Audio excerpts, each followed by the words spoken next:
காட்டிடவா அந்த வேயில் நம்ம ஃப்ரெண்ட்ஸையும் கூப்பிட்டவா full fun மூடில் ஒரு டான்ஸையும் போட்டுடவா ஜாலியா நீ வாடி இது பிரைவேட் பார்ட்டி தான் டிஜே எல்லாம் வச்சு செய்வோம் அட்ராசிட்டி தான் ஜாஸ் மியூசிக் வேணா அடி நம்ம வீட்டு தான் பங்குரெல்லாம் தாண்டி வரும் லிட்டில் ஹார்ட் தான்.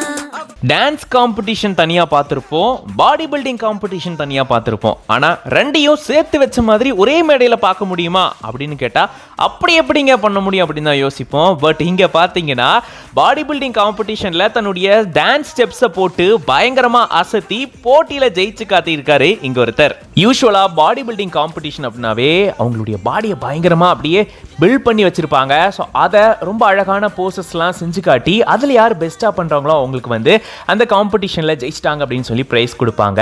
இப்படி யூஸ்வலாக ட்ரெடிஷ்னலாக இந்த காம்படிஷன் இப்படி தான் நடக்கும் அப்படின்றத நம்ம பார்த்துட்டு இருக்கோம். ஆனால் இங்கே ஒருத்தர் அந்த ட்ரெடிஷனையே வந்து பிரேக் பண்ணியிருக்காரு அப்படின்னு தான் சொல்லணும். பாடி பில்டிங் காம்படிஷனில் பயங்கரமாக போஸ் கொடுத்தது மட்டும் இல்லாமல் டான்ஸ் மூவ்ஸும் பண்ணியிருக்காரு. அதாவது பயங்கரமாக ஸ்டெப்ஸ் எல்லாம் போட்டு அதுக்கேற்ற மாதிரி தன்னுடைய பாடி பில்டிங்கை போஸையும் கொடுத்துருக்காரு. பாடி பில்டிங் போஸை டான்ஸில் எப்படி காட்டலாம் அப்படின்றத செஞ்சு காட்டி எல்லாருமே அசத்திட்டாரு, பயங்கரமாக ராக் பண்ணிட்டாரு அப்படின்னு தான் சொல்லணும். நம்மெல்லாம் ஷாக் ஆயிட்டோம். அந்த அளவுக்கு பயங்கர சூப்பரான போசஸ் வித் டான்ஸ் மூவ்ஸோட பண்ணியிருக்காரு. பார்க்கும்போதே அடடே வேற லெவலில் இருக்கீங்களே அப்படின்ற மாதிரி இருக்கு. இந்த வீடியோ பார்க்கும்போது நீங்க எப்படி ஃபீல் பண்றீங்க அப்படின்றத கமெண்ட்ஸ்ல சொல்லுங்க.